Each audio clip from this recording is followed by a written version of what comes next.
Now the next question is how to improve your body language. As I said, eye communication should be proper. Your facial expression, the posture, the gesture. If you are offering someone to sit on the chair, you are making a hand gesture, telling the person to kindly be seated on the chair. That is a gesture. Dress and appearance, I have already discussed about it.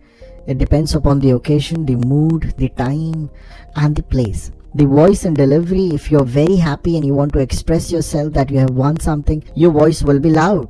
But if you want to express sadness and you have heard something bad about someone, your voice will be little dull, right? And down. So the way you deliver your sentences, your words, talks a lot about your body language, right?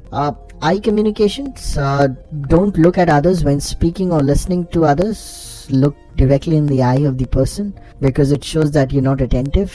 How long you make eye contact when you look at the others also talks a lot about your level of confidence. Your facial expressions, do you smile at others? You never smile sometimes. Your posture, that is, are you standing tall or you're slouching? Your lower body part, your feet are moving, your hands are just swinging.